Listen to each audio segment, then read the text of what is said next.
जय हिंद दोस्तों। स्वागत है आप सबका स्लीपी क्लासेस के यूट्यूब चैनल पे।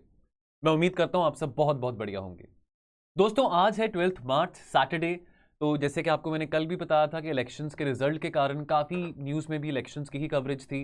तो जैसे आपको मैंने कल भी बताया था कि इसके चलते जो इलेक्शंस की न्यूज़ होती है, जो इलेक्शंस के रिजल्ट्स की न्यूज़ होती है, वो हमारे लिए ज़्यादा रेलेवेंट नहीं होती है। आज भी ज़्यादा एडिटोरियल्स तो मुझे नहीं मिले। आज भी ज़्यादातर जो कवरेज थी इलेक्शंस के रिजल्ट को लेके ही थी। उम्मीद करते हैं कि मंडे से कुछ रेलेवेंट एडिटोरियल्स न्यूज़पेपर्स में आने शुरू हों ताकि हम बात कर सकें। नेवरदलेस दो आर्टिकल्स, एक बिजनेस लाइन में से और एक द हिंदू में से, ये दो आर्टिकल्स मेरे को फिर भी रेलेवेंट लगे जिसकी आज हम चर्चा करेंगे। क्योंकि कोशिश रहती है दोस्तों कि आपके साथ हम कंटेंट शेयर करते रहें, जितना भी आपका वैल्यू एडिशन हो सके, जितना भी आपको, चाहे मेंस है चाहे प्रीलिम्स है, तो हमारी तरफ से स्लीपी क्लासेस की तरफ से कोशिश पूरी बरकरार रहती है कि हम आपकी प्रिपरेशन में आपको मैक्सिमम हेल्प कर सकें। तो whether it's prelims, whether it's mains, हमारी ये कोशिश 24/7 365 डेज अ ईयर जारी रहती है। तो दोस्तों शुरू करेंगे आज की चर्चा। और अगर मैं क्वेश्चंस की बात करूं तो दोस्तों मैंने एक ही एडिटोरियल के लिए क्वेश्चन डाला है। अगर हम टॉपिक वाइज बात करें, एक आर्टिकल हम डिस्कस करेंगे वुमेन एम्पावरमेंट रिलेटेड और एक आर्टिकल हम डिस्कस करेंगे जो मिनरल एंड एनर्जी रिसोर्सेज या न्यूक्लियर टेक्नोलॉजी रिलेटेड अगर हम बात करें तो ये आपका GS1 या GS3 दोनों का कॉम्पोनेंट बन जाता है। तो मैंने क्वेश्चन सिर्फ इसी एडिटोरियल के लिए डाला है, ठीक है, क्योंकि वुमेन एम्पावरमेंट 8 मार्च को इंटरनेशनल वुमेन्स डे था, तो इसके कारण काफी हमने एडिटोरियल कवरेज भी वुमेन्स डे को हमने लेके करी थी। इस करके मैंने क्वेश्चंस इस टॉपिक रिलेटेड नहीं डाला, बिकॉज इसको रिलेटेड ऑलरेडी हम 2-3 क्वेश्चन डिस्कस कर चुके हैं। चलिए दोस्तों चर्चा शुरू करते हैं। तो पहला आर्टिकल है women need to be financially empowered, ये बिजनेस लाइन में आया है। देखिए हमने पॉलिटिकल एम्पावरमेंट की बात करी, राइट, SY कुरैशी ने आर्टिकल लिखा था पिछले हफ्ते, हमने वो डिस्कस किया था। हमने सोशियो इकोनॉमिक एम्पावरमेंट की बात करी। देखिए अब हम यहाँ पे फाइनेंशियल एम्पावरमेंट की अगर हम बात करें, देखिए ब्रेक द बायस की बात हो रही है। आज के टाइम पे ये कहा जाता है कि भी औरतें आदमियों के साथ कंधे से कंधा मिला के कोई भी काम कर सकती हैं, पुलिस हो, आर्मी हो, IAS हो, डॉक्टर हो, what ever it is, corporate world हो, वट एवर इट इज। लेकिन the fact of the matter is, सही मायने में औरतें इंपावर्ड कब फील करेंगी? जब वो फाइनेंशियली इंपावर्ड होंगी। तो यहां पे दोस्तों कुछ कंसर्न्स यहां पे शेयर किए गए हैं जिसकी हम चर्चा करेंगे। तो women's meaningful emancipation is embedded in their financial independence. अब फाइनेंशियल इंडिपेंडेंस कैसे हो पाएगी? उन जब इससे पहले कि वो फाइनेंशियली इंडिपेंडेंट हो, उनकी पहले शादी करा दी जाती है। फाइनेंशियल इंडिपेंडेंट होने के लिए आपको स्किल्ड होना बहुत जरूरी है, ठीक है। देखिए बेशक आप कम पढ़े लिखे हो, पढ़ाई लिखाई का स्किल के साथ कोई लिंक नहीं होता, ठीक है। बेशक आप 11वीं पास हो, 12वीं पास हो, लेकिन अगर आप में हुनर है, आप में स्किल है, तो आप अपना कोई बिजनेस शुरू कर सकते हैं। तो ना ही स्किल डेवलपमेंट पे एम्फेसिस दिया जाता है, ना ही एजुकेशन पे एम्फेसिस दिया जाता है। अब हमने फीमेल लेबर फोर्स पार्टिसिपेशन की भी बात करी थी कि हमारे यहाँ पे जो फीमेल लेबर पार्टिसिपेशन है, जो लेबर फोर्स पार्टिसिपेशन है, वो कितना कम है। और हमने रिपीटेडली बात डिस्कस करी कि अगर ये female labour force participation increase होता है तो हमारी इकोनॉमी में, हमारी GDP में कंसिडरेबल ग्रोथ देखने को मिल सकती है। The fact of the matter is कि 35% औरतों से ज्यादा, more than 35% of the women, they are estimated to be financially excluded. तो सबसे जो मेजर कारण है उनके लैक ऑफ इंस्टीट्यूशनल फाइनेंस का, उनको नहीं पता बहुत सारी औरतों को कि क्रेडिट कार्ड क्या होता है, लोन्स क्या होते हैं, सुकन्या समृद्धि योजना के बारे, बेटी बचाओ बेटी पढ़ाओ योजना के बारे। तो शहरों में तो बहुत लोगों को पता है, हम UPSC की तैयारी करते हैं, हमको स्कीम्स के बारे में पता होता है, लेकिन अभी भी कितनी लाखों ऐसी हमारी बहनें होंगी जिनको इन स्कीम्स के बारे नहीं पता, इंस्टीट्यूशनल क्रेडिट के बारे नहीं पता। कारण क्या है? Lack of education, right. तो this often results in reluctance to avail themselves, यानी कि उनको अब क्योंकि पढ़ाई लिखाई नहीं है, ज्यादा अवेयरनेस नहीं, तो इस करके उनको नहीं पता चलेगा कि लोन प्रोडक्ट्स भी कुछ नाम, कोई लोन प्रोडक्ट्स नाम की भी कोई चीज होती है, क्रेडिट कार्ड नाम की भी कोई चीज होती है, FDs भी कुछ होते हैं, ठीक है। इस करके एक certain level of basic education attain करना बहुत जरूरी है। तो इनइक्वालिटी इन एजुकेशन की बात करें, सबसे जो मेजर कारण है, जो ऑब्स्टिकल है औरतों का टुवर्ड्स फाइनेंशियल इंक्लूजन के टुवर्ड्स मूव ना कर पाना, इज इनइक्वालिटी इन एजुकेशन। तो यहां पे यूनेस्को की रिपोर्ट है एटलस ऑफ जेंडर इनइक्वालिटी। देखिए इस तरह की रिपोर्ट्स, इस तरह की फाइंडिंग्स, ये जो फैक्चुअल चीजें हैं, मैं रिपीटेडली कहता रहता हूं, ठीक है। बेशक चलो प्रीलिम्स पास में आ रहे हैं, लेकिन कभी ना कभी तो आपने मेंस भी देने ही है। तो ये जो टॉपिक्स हैं, women empowerment, socio economic development, SA हो, GS1 हो, GS3 हो, तो यहाँ पे हमको बहुत रेलिवेंट आते हैं। मैं बार बार कहता रहता हूँ कि ये जो रिपोर्ट्स हैं, ये जो फाइंडिंग्स है, पूरी की पूरी 500 पेजेस की रिपोर्ट तो नहीं हम पढ़ सकते हैं, लेकिन ये 1-2 लाइनें अगर हम अपने आंसर्स में कोट कर देंगे तो हमारे आंसर को एक लेवरेज मिलता है, हमारा आंसर बाकियों से डिफरेंट थोड़ा दिखाई देता है। तो ये जो एटलस ऑफ जेंडर इनइक्वालिटी है, ये कहती है इस रिपोर्ट के हिसाब से globally about 10% of all girls, रफली जिनकी उम्र 6 से 11 साल के बीच में है, they are denied the right to education, ठीक है। तो 10% ऑफ ऑल गर्ल्स, यानी कि अगर 8 बिलियन की आबादी है तो आप उसका 10% करके देख लीजिए कितना ज्यादा बनता है। अगर ये करंट ट्रेंड कंटिन्यू करता रहेगा तो यहां पर एक और चिंता की बात सामने आई है कि 16 million girls 16 million girls between the age group of 6 to 11, they will never get an opportunity to attend even primary education compared to about 8 million boys. तो यानी कि the probability of the girls of missing out on primary education is double than that of the boys. तो ये बहुत chronic problem है, बहुत serious problem है, खास करके अब जैसे आपको पता है कि इंडिया में भी बहुत सारे रूरल एरियाज में आज के टाइम पे भी वो ट्रेडिशन है कि बच्चे की बहुत जल्दी शादी कर दी जाती है, इससे पहले कि बच्ची अपनी पढ़ाई लिखाई पूरी करे, अपने एम्बिशंस को पूरा कर सके, फाइनेंशियली इंडिपेंडेंट हो सके, उसकी पहले शादी कर दी जाती है, ठीक है। उसके बाद अर्ली मदरहुड, अब 18-19 साल की उम्र में तो ये उम्र नहीं होती है माँ बनने वाली, ठीक है। अगर इतनी यंग उम्र में एक लड़की माँ बन जाए तो ऑब्वियसली अब वो डिपेंडेंट है अपने हस्बैंड के ऊपर, अपने इन लॉज के ऊपर, तो वो कहाँ कुछ पढ़ाई लिखाई कर पाएगी, कहाँ कुछ आगे कुछ कर पाएगी, ठीक है। तो ये रूरल एरियाज में इस तरह का जो नेगेटिव माइंडसेट है, जो नैरो माइंडसेट है, इसके साथ लड़ना भी बहुत जरूरी है। और क्या रुकावटें हैं फाइनेंशियल इंक्लूजन को लेके? देखिए बहुत सारी कंट्रीज में औरतों के पास कोई आईडी प्रूफ नहीं होता। चलो थैंक गॉड हमारे पास वो आधार का एक प्रोविजन है, डायरेक्ट बेनिफिट ट्रांसफर की प्रोविजन हमारे भारत सरकार ने प्रोवाइड करी है, ठीक है। जनधन योजना की हम बात करते हैं, फाइनेंशियल इंक्लूजन की बात करते हैं, तो हमने कंसिडरेबल गेन्स देखे हैं पिछले 8 सालों में, ठीक है। उसके अलावा बहुत सारी जो लो इनकम कंट्रीज हैं, डेवलपिंग कंट्रीज हैं, वहां पे औरतों को बैंक में जाने की अनुमति नहीं होती, परमिशन नहीं मिलती है, बिकॉज वहां पे बैंकों में मोस्टली जो स्टाफ होता है उसमें ज़्यादातर मेन डोमिनेटेड होता है, मेल डोमिनेटेड स्टाफ ज़्यादा होता है। इसके कारण वहां पे औरतों को नहीं परमिशन देते जाने के लिए बैंकों में। अब ये ऑब्वियसली कोई रीज़न तो नहीं बनता। अब अगर आज शहरों में देखें, बॉम्बे में, चंडीगढ़ में, दिल्ली में, हैदराबाद में, तो वहाँ पे कितने सारे बैंक्स हैं, लेकिन ऐसा तो वहाँ पे नहीं होता कि औरतें बैंक में नहीं आ सकती, चाहे HDFC है, चाहे SBI है, क्योंकि वहाँ पे बहुत सारे आदमी काम करते हैं। अगेन ये माइंडसेट की प्रॉब्लम है। औरतों का कंट्रोल अपने असेट्स के ऊपर नहीं है, औरतों को कंट्रोल करने की परमिशन नहीं दी जाती है, क्योंकि पेट्रियार्कल सोसाइटी है, मेल डोमिनेटेड सोसाइटी है, तो उनके जो रिलेटिव्स हैं औरतों के, या उनके जो हस्बैंड है, या जो उनके लॉज हैं, वही उनके असेट्स के ऊपर, यानी कि चाहे गोल्ड की बात हो, चाहे उनके जो भी उनकी सेविंग्स अकाउंट हो, उनके ऊपर कंट्रोल मोस्टली उनका रहता है। फिर इनहेरिटेंस और मैरिज लॉज की बात करें, देखिए जनरल बातें हैं, ये बहुत जनरल बातें हैं, लेकिन क्या होता है ना, जब हम एग्जाम में आंसर लिख रहे होते हैं तो ये जनरल बातें ना स्ट्राइक नहीं कर सकती, हम स्ट्राइक नहीं कर पाती हमको। इस करके ये जो पॉइंट्स हैं, ये पॉइंट्स अगर हमको याद रहेंगे उस वक्त, तो हमको कहीं और रिसोर्सेज को देखने की जरूरत नहीं है। एक अच्छा आर्टिकल हमने पढ़ा हो वुमेन एम्पावरमेंट के ऊपर, तो हमको सफिशिएंट मटेरियल मिल जाता है आंसर लिखने के लिए। तो बात कर रहे थे इनहेरिटेंस और मैरिज लॉस की, तो वो औरतों के फेवर में नहीं है, ये एक और बहुत बड़ी रुकावट है, ठीक है। तो ये माइंडसेट से लड़ने वाली बात यहाँ पे आ जाती है। तो वे फॉरवर्ड क्या है? अब ये जो 6 पॉइंट्स है ना, अगर आपसे पूछा जाए कि कैसे हम औरतों की फाइनेंशियल एम्पावरमेंट में, क्या हम, अगर आपसे सजेशंस पूछे जाए कि what are the suggestions through which we can achieve financial empowerment for women, तो ये 6 पॉइंट्स को जरूर आप लिख दीजिएगा, आपका काम बन जाएगा वहां पे। वे फॉरवर्ड की बात करें तो सबसे पहली बात तो है कि भाई औरतों का जो लिटरेसी लेवल है उसको बढ़ाने की जरूरत है, उसको बढ़ाने की आवश्यकता है, ये सबसे पहली प्रायोरिटी होनी चाहिए। उसके बाद अगर औरतों की सैलरीज को डायरेक्टली ही उनके अकाउंट में क्रेडिट कर दिया जाए, यानी कि बजाय कि उनके हस्बैंड के अकाउंट में उनकी सैलरी जाए, या डायरेक्ट बेनिफिट ट्रांसफर्स औरत के हस्बैंड के अकाउंट में हो, तो उससे बेटर है कि औरत के अकाउंट में ही उनकी सैलरी, देखिए जो भी पैसा हो, ठीक है, सैलरी जितनी मर्जी हो, 10,000 हो या 1 लाख हो, पैसा अपने हाथ में आया आपको एम्पावर्ड फील जरूर कराता है, जितना भी पैसा हो, छोटा हो बड़ा हो, जितना भी हो। तो अगर एक औरत के अकाउंट में उसका खुद का जो भी हार्ड अर्न मनी अगर वो आती है, तो definitely she will feel empowered whatever the amount of the money might be. अब सरकार की जो योजनाएं हैं, चाहे हम अगर हम सुकन्या समृद्धि योजना की बात करें, बेटी बचाओ बेटी पढ़ाओ योजना की बात करें, तो इन स्कीम्स को और एम्फेसिस देना चाहिए, इसको लेके अवेयरनेस और बढ़ानी चाहिए। अवेयरनेस की बहुत ज़्यादा ज़रूरत है।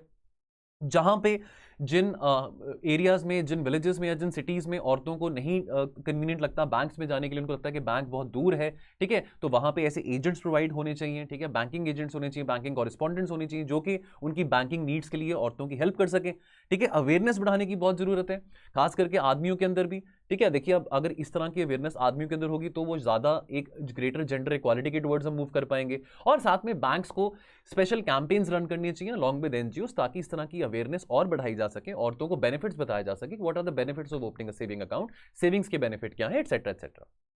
तो अगर हम सुकन्या समृद्धि योजना की बात करें तो बहुत ब्रीफली, हालांकि इसके बारे आर्टिकल में तो मेंशन नहीं था, बट जस्ट एक वैल्यूडेशन के तौर पे, तो सुकन्या समृद्धि योजना आपने आई एम श्योर इसके बारे में पढ़ा भी होगा। This was launched by the honourable prime minister under the Beti Bachao Beti Padhao campaign.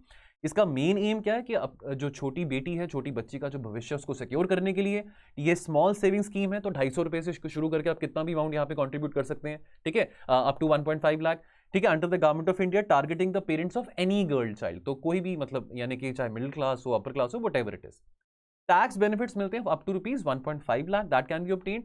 Investment जो इसमें की जाती है दैट कैन बी यूटिलाइज, आगे जाके बेटी की पढ़ाई के लिए, बेटी की शादी के लिए, इस तरह की चीजों के लिए यूटिलाइज किया जा सकता है, और इसको ओपन किया जा सकता है at banks and post office दोनों में, ठीक है। चलिए दोस्तों, अगला आर्टिकल, ये आज का लास्ट एडिटोरियल रहेगा, shut down this misguided energy policy. अब यहाँ पे बात क्या हो रही है? यहाँ पे बात हो रही है, देखिए हम अपने रिन्यूएबल एनर्जी टारगेट्स की बात करते हैं, हम बात करते हैं कि हम मेगावाट्स में नहीं, हम गीगावाट्स में बात करते हैं, बहुत अच्छी बात है। हम नहीं चाहेंगे कि आने वाले समय में जो हमारी बिजली की रिक्वायरमेंट्स है वो कोल पे डिपेंडेंट हो, कोई भी कंट्री नहीं चाहेगी। अब तो हम नेट जीरो के टुवर्ड्स मूव करना चाहते हैं।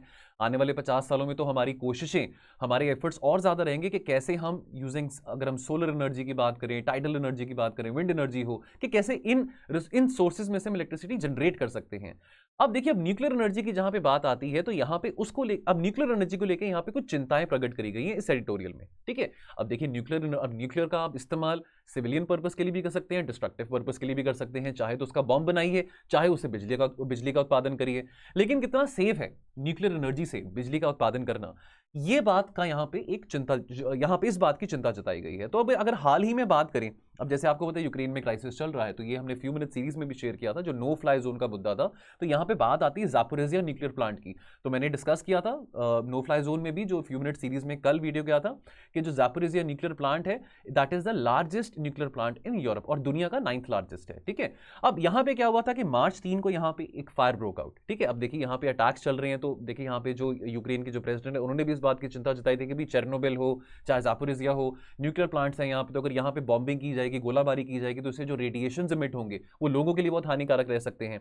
अब अगर ये जो आग वहां पे लगी थी, अगर ये आग अफेक्ट करती उस प्लांट की कूलिंग सिस्टम को, तो बहुत मैसिव स्केल पे तबाही मच सकती थी, major disaster would have happened.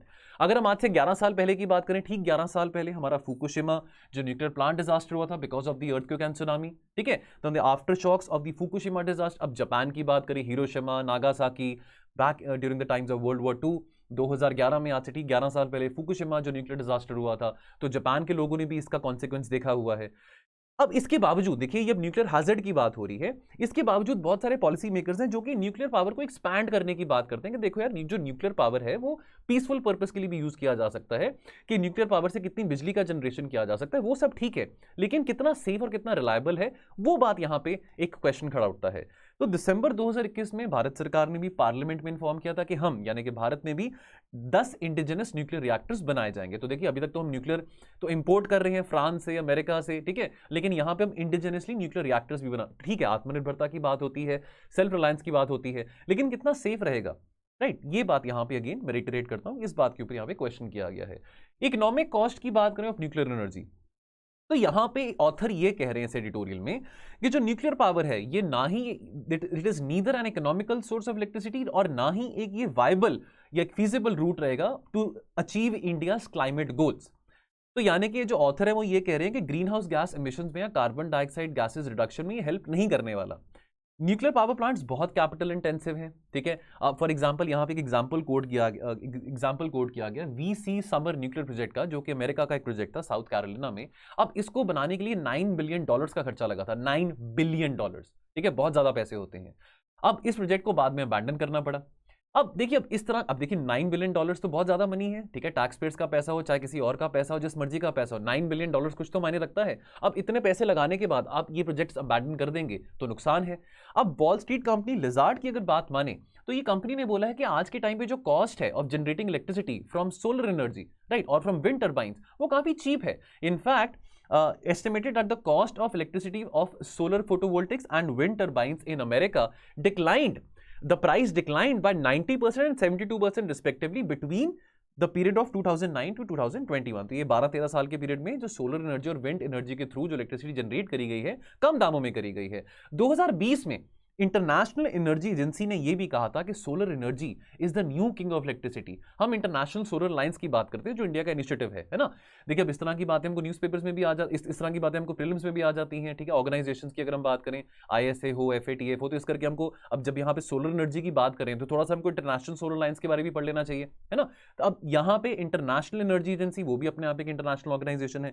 अब यहाँ पे बात आप मेंस में भी कोट कर सकते हैं, अगर हम सोलर एनर्जी की बात कर रहे हैं, या अगर हम बात कर रहे हैं कि कितनी डिपेंडेंसी हमारी न्यूक्लियर एनर्जी पे कम और सोलर एनर्जी पे ज्यादा, तो ये लाइन आप कोट कर सकते हैं, ठीक है। तो न्यू किंग ऑफ इलेक्ट्रिसिटी, यानी कि आने वाले समय में ज्यादातर जो बिजली का उत्पादन किया जाएगा वो सोलर एनर्जी से किया जाएगा, और इतना महंगा भी नहीं है electricity generation using solar energy. अब एम्बिशंस ऑफ न्यूक्लियर पावर की बात करें, India also had to drastically cut its nuclear ambitions after the Fukushima disaster which happened in 2011। 2008 में जो चेयरमैन थे एटॉमिक एनर्जी कमीशन के, अनिल काकोदकर, उन्होंने कहा था कि इंडिया जो है दैट वुड अचीव 650 गीगावाट, ये 2008 में बात की गई थी, आज से 14 साल पहले, कि 650 gigawatt of installed capacity India 2050 में अचीव कर लेगा ऑफ न्यूक्लियर पावर। तो 2007-8 में जो 123 एग्रीमेंट हुआ था बिटवीन इंडिया एंड यूएस, ठीक है, तो उसके चलते अमेरिका ने प्रॉमिस किया था इंडिया को कि हम आपको न्यूक्लियर सप्लाईज देंगे, ठीक है, जो सिविलियन न्यूक्लियर डील साइन की गई थी इंडिया और अमेरिका के बीच में। कितने सालों तक इंडिया को भी, खास करके पोखरण 2 के बाद, इंडिया को न्यूक्लियर अपार्थाइड सहना पड़ा था, ठीक है, कितनी बातें इंडिया को सुननी पड़ी थी जब इंडिया ने न्यूक्लियर टेस्ट किया था 1998 में, कि हम आपको न्यूक्लियर एनर्जी नहीं देंगे, न्यूक्लियर मटेरियल नहीं प्रोवाइड करेंगे, हम कैसे मान लें कि आप न्यूक्लियर को एक सिविलियन पर्पस के लिए या पीसफुल पर्पस के लिए यूटिलाइज करना चाहते हैं। लेकिन हमने वो एग्रीमेंट साइन किया डॉक्टर मनमोहन सिंह की सरकार ने जॉर्ज बुश के साथ, ठीक है, तो वहां पे बहुत एम्बिशियस टारगेट सेट किया गया था। Fact of the matter is, अगर हम आज की बात करें तो आज के टाइम पे जो हमारी इंस्टॉल्ड जो कैपेसिटी है that is somewhere close to 7 gigawatt. अगर हम न्यूक्लियर एनर्जी इंस्टॉल्ड कैपेसिटी की बात करें that is somewhere close to 7 gigawatt. उसी तरह से 2008 में यूएस गवर्नमेंट ने भी प्रोजेक्ट किया था कि भी हम भी यहाँ पे 2030 तक 115 गीगावाट के आसपास की जो न्यूक्लियर इंस्टॉल्ड कैपेसिटी रखेंगे, जनरेट करेंगे। अब 1996 में लगभग 17.5% of the world's electricity came from nuclear power plants. लेकिन इंटरेस्टिंगली इंडिया ने तो एम्बिशन अपना दिखाया कि भी हम न्यूक्लियर पावर से बहुत इलेक्ट्रिसिटी हार्नेस करना चाहते हैं। लेकिन आज के टाइम पे 2020 में अगर 1996 में 17.5% of the world electricity was generated from nuclear power plants, आज के टाइम पे that has decline down to 10%। यानी कि बहुत सारे जो देश हैं वो भी अब ज्यादातर रिलाय करने वाले हैं सोलर एनर्जी के ऊपर, विंड एनर्जी के ऊपर इलेक्ट्रिसिटी जनरेशन के लिए। अब इलेक्ट्रिसिटी जनरेशन कॉस्ट की बात करें, देखिए कैपिटल इंटेंसिव है। अब कैपिटल इंटेंसिव अगर ये प्रोजेक्ट्स है न्यूक्लियर पावर प्रोजेक्ट्स, तो डेफिनेटली इसे जो बिजली का जनरेशन होगा वो भी इतना सस्ता नहीं होगा, ठीक है। तो अगर हम बात करें तो 2013 में it was announced कि 6 planned European pressurized reactors at Jetapur in collaboration with the French government will be established in Maharashtra and this will be constructed as per schedule। अब इलेक्ट्रिसिटी जो है इन रिएक्टर्स में से उस टाइम पे बात करी गई थी that this will cost around about ₹15 per unit। अब इतना कौन दे पाएगा पैसा, ठीक है। देखिए अब अगर उसके कंपैरिजन में अगर हम बात करें तो अगर हम सोलर एनर्जी की बात करें तो उसकी जो कॉस्ट है, जो कॉस्ट ऑफ इलेक्ट्रिसिटी जनरेशन है वो बहुत कम है। तो यहाँ पे जैसे कि ₹2 के आसपास 2.14 per unit for solar power and 2.34 for solar wind hybrid projects. तो देखिए कितना फर्क है पर यूनिट का, 13-14 रुपए का फर्क आ रहा है। तो अगर न्यूक्लियर इलेक्ट्रिसिटी को अगर सेल करना है भारत सरकार ने एट कंपेटिटिव रेट, तो बहुत भारी संख्या में भारत सरकार को इसको सब्सिडाइज करना पड़ेगा, ठीक है। हर कोई अफोर्ड नहीं कर पाएगा 15-20 रुपए पर यूनिट न्यूक्लियर एनर्जी से जो इलेक्ट्रिसिटी जनरेट होगी, तो इट वोंट बी फीजिबल। तो अब यहाँ पे रिस्क्स को समझने वाली जो बात है वो भी समझ लेते हैं कि what are the risks involved over here. अब एक densely populated country like India, देखिए यहाँ पे लैंड स्कार्सिटी है, लैंड रिसोर्सेज है, land comes at a premium price, और इमरजेंसी हेल्थ केयर की बात करें that is far from uniformly available, ठीक है। अब अगर इस तरह कोई डिजास्टर होता है, न्यूक्लियर डिजास्टर होता है, रेडिएशन इमिट होती है, तो that be very grave crisis, तो हेल्थ केयर रिलीफ कौन प्रोवाइड करेगा, ठीक है। लोकल सिटीजन्स अंडरस्टैंड कि जो न्यूक्लियर डिजास्टर है, जैसे चेरनोबिल में हुआ था 1986 में हुआ था, आपको याद होगा, ठीक है। तो 1986 में से चेरनोबिल में न्यूक्लियर डिजास्टर होता है, तो उसी तरह से लोकल जो लोग हैं, जैसे हम कुंदाकुलम की बात करें जो तमिलनाडु का न्यूक्लियर पावर प्लांट है, तो वहां पे भी बहुत प्रोटेस्ट हुए थे, ठीक है। तो लोकल लोगों को भी पता है, अवेयर लोगों को, एनजीओस को, सिविल सोसाइटी ऑर्गेनाइजेशंस को, जो एनवायरमेंटल एक्टिविस्टों को भी पता है कि जो डिजास्टर है that can leave large pieces of land uninhabitable, यानी कि हो सकता है कि बिल्कुल ह्यूमैनिटी डिमिनिश ही कर जाए, वहां पे ना कोई जानवर होगा ना कोई आदमी होगा, ठीक है। Concerns about the safety have been accentuated by the insistence of multinational nuclear suppliers. अब देखिए जो बड़ी बड़ी कंपनीज हैं वो क्या कह रही हैं कि भाई अगर कोई न्यूक्लियर डिजास्टर होता है, कोई न्यूक्लियर एक्सीडेंट होता है, तो हमारी जिम्मेवारी नहीं होगी, हम लायबल नहीं होंगे, हम आपके यहाँ पे जितने आप न्यूक्लियर पावर प्लांट चाहते हैं हम वहां पे आपको न्यूक्लियर रिएक्टर्स प्रोवाइड कर देंगे, सब कुछ प्रोवाइड कर देंगे, लेकिन हमारी लायबिलिटी नहीं होगी। ठीक उसी तरह से अभी जब कोरोना के टाइम पे जो बहुत बड़े बड़े वैक्सीन मैन्युफैक्चरर्स थे वो ये कहते थे कि हाँ वैक्सीन आप ले लीजिए हमसे, लेकिन अगर आपने टीका लगाया, अगर पेशेंट है वो मर जाता है या कुछ उसको हो जाता है, रिएक्शन हो जाता है, तो हम लायबल नहीं होंगे। अब ये तो गलत बात है। अगर आपको इतना कॉन्फिडेंस है अपने प्रोडक्ट के ऊपर, तो आप इस बात के लिए भी तैयार रहिए कि भाई अगर आपका प्रोडक्ट मैन्युफैक्चर हो जाता है, अगर आपका प्रोडक्ट ठीक नहीं काम करता, तो उसके चलते जो भी कॉन्सिक्वेंसेज उठाने पड़ेंगे, तो उसके लिए you be ready to face the action, ठीक है। तो अब ये जो अगर हम बात करें न्यूक्लियर इंडस्ट्री की, तो जो प्राइवेट प्लेयर्स हैं अब उनकी कोशिश ये है कि कैसे हमारे ऊपर लायबिलिटी ना रहे, यानी कि प्राइवेट प्लेयर्स के ऊपर लायबिलिटी ना रहे, तो इससे जो सरकार के पास जो अपॉर्चुनिटी बनती है उनके ऊपर लायबिलिटी बढ़ाने की, वो फिर कम हो जाती है,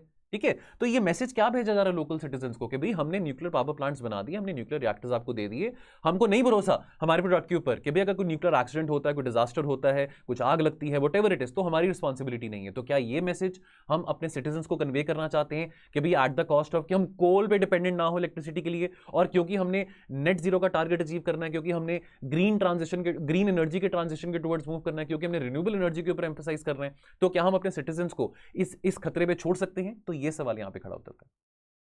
क्वेश्चन क्या बनता है एडिटोरियल में से?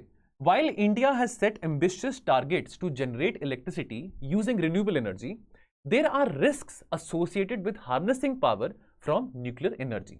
ठीक है, इसको क्रिटिकली इवैल्यूएट कीजिए 250 शब्दों में। तो आप इसको चाहें तो कमेंट सेक्शन में कमेंट कर सकते हैं। सिर्फ एक ही क्वेश्चन मैंने डाला है दोनों एडिटोरियल्स का। चलिए, तो दोस्तों आज के लिए इतना ही, मिलेंगे मंडे को। उम्मीद करते हैं कि मंडे को अच्छे एडिटोरियल्स आएंगे जिसका हम एनालिसिस कर सकें, क्योंकि पिछले 2 दिनों से तो इलेक्शंस के रिजल्ट के चलते ही न्यूज़ में कवरेज हो रही थी। तो दोस्तों मिलेंगे मंडे को, आप अपना ख्याल रखिए और पढ़ते रहिए। थैंक यू सो मच, जय हिंद।